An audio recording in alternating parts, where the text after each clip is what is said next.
ಕೋಲಾರದಲ್ಲಿ ಜಿಲ್ಲಾ ಮಟ್ಟದ ಪ್ರಗತಿ ಪರಿಶೀಲನಾ ಸಭೆ ಮುಖ್ಯಮಂತ್ರಿ ಸಿದ್ದರಾಮಯ್ಯ ಅಧ್ಯಕ್ಷತೆಯಲ್ಲಿ ನಡೆಯಿತು.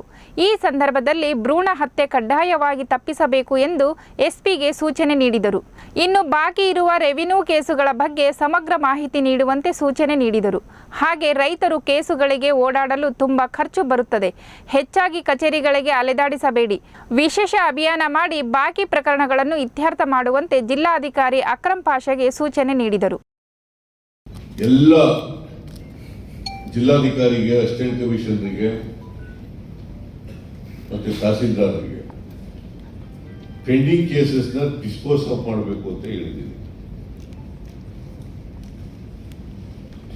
ತಹಸೀಲ್ದಾರ್ ಹತ್ರ 6 ತಿಂಗಳಿಗಿಂತ ಜಾಸ್ತಿ ಇರ್ತಕ್ಕಂಥವು ಇಲ್ಲ. ಅಸಿಸ್ಟೆಂಟ್ ಕಮಿಷನರ್ DC ಹತ್ರ 6 ತಿಂಗಳಿಗಿಂತ ಜಾಸ್ತಿ ಆಗಿರ್ತಕ್ಕಂಥ ಮೊಕದ್ದಮೆಗಳಿಲ್ಲ. ಆದರೆ ಅಸಿಸ್ಟೆಂಟ್ ಕಮಿಷನರ್ ಹತ್ರ 3995 ಕೇಸ್ಗಳು ಬಾಕಿ ಇದ್ದಾವೆ. ಅದು ಇಂದಿನ ಅಸಿಸ್ಟೆಂಟ್ ಕಮಿಷನರ್ ಬಿಟ್ಬಿಟ್ಟು ಹೋಗಿರ್ತಕ್ಕಂಥದ್ದು. ಕೋವಿಡ್ ಟೈಮ್ನಲ್ಲಿ ಜಾಸ್ತಿ ಆಗಿಬಿಟ್ಟಿದ್ದಾವೆ. ಸೊ ಹಾಗಾಗಿ ಅದನ್ನ ಒಂದು ಡ್ರೈವ್ ಮಾಡಿ ಮುಗಿಸ್ಬೇಕು ಅಂತ ಸೂಚನೆ ಕೊಟ್ಟಿದ್ದೀನಿ. ಮತ್ತೆ ಹೆಚ್ಚಾಗಿ ಡಿಸ್ಪ್ಯೂಟ್ಗಳು ಪ್ರಾರಂಭ ಆಗೋದು ಯಾಕಪ್ಪ ಅಂತಂದ್ರೆ, ಖಾತೆ ಮಾಡದೇ ಇರೋದು, ಸರ್ವೆ ಮಾಡದೇ ಇರೋದು, ಕೋಡಿಂಗ್ ಮಾಡದೇ ಇರೋದು, ಪಾವತಿ ಖಾತೆ ಮಾಡದೇ ಇರೋದು, ಇಂಥ ಕೇಸ್ಗಳಲ್ಲಿ ಹೆಚ್ಚು ಡಿಸ್ಪ್ಯೂಟ್ಗಳು ಶುರುವಾಗಿ ತಹಸೀಲ್ದಾರ್ ಕೋರ್ಟ್ ಮುಂದೆ, ಅಸಿಸ್ಟೆಂಟ್ ಕಮಿಷನರ್ ಕೋರ್ಟ್ ಮುಂದೆ, DC ಕೋರ್ಟ್ ಮುಂದೆ ಬರ್ತದೆ. ಅದಕ್ಕೆ ನಾನು ಹೇಳಿದ್ದೀನಿ, village accountant, revenue inspector, tahsildar ಅವರವರ ಹಂತದಲ್ಲಿ ಕೆಲಸ ಮಾಡಬೇಕು ಅಂತ ಹೇಳಿದ್ದೀನಿ. ಜೊತೆಗೆ ಬಹಳ ಮುಖ್ಯವಾಗಿ ಜನಗಳ ಕೈಗೆ ಅಧಿಕಾರಿಗಳು ಸಿಗ್ತಾ ಇಲ್ಲ.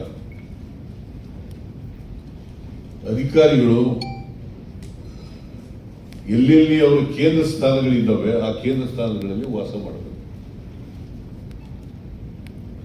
ಬಹಳ ಸಾರಿ ಜನ ಬರ್ತಾರೆ, ಅಷ್ಟೇ AC ಸಿಕ್ಕಲ್ಲ, ಆಮೇಲೆ ತಹಸೀಲ್ದಾರ ಸಿಕ್ಕಲ್ಲ, ಆಮೇಲೆ ರೆವಿನ್ಯೂ ಇನ್ಸ್ಪೆಕ್ಟರ್ ಸಿಕ್ಕಲ್ಲ, ಆಮೇಲೆ DC ಸಿಕ್ಕಲ್ಲ. ಅದಕ್ಕೆ ಒಂದು ಇಂಥ ಟೈಮ್ನಲ್ಲಿ ಇಂಥ ದಿನ ಸಿಗ್ತೀವಿ ಅಂತ ಅವರಿಗೆ ಜನಗಳಿಗೆ ಮನವರಿಕೆ ಮಾಡಿಕೊಡ್ತಕ್ಕಂಥ ಕೆಲಸ ಮಾಡಬೇಕು. ಮೂರನೇದು, ತಾಲೂಕಾ ವೈಸ್ ಎಷ್ಟು ಸರ್ಕಾರಿ ಜಮೀನುಗಳಿದ್ದಾವೆ, ಎಷ್ಟು ಒತ್ತುವರಿಗಳಾಗಿದ್ದಾವೆ, ಎಷ್ಟು ಒತ್ತುವರಿನ ಬಿಡಿಸಿದೆ, ಎಷ್ಟು ಒತ್ತುವರಿ ಬಿಡಿಸಕ್ಕಾಗಿಲ್ಲ, ಅದು ಎಲ್ಲ ಡಿಸ್ಪ್ಲೇ ಮಾಡಬೇಕು ಅಂತ ಹೇಳಿದ್ದೀನಿ ತಹಸೀಲ್ದಾರರು. ಯಾಕಂತಂದ್ರೆ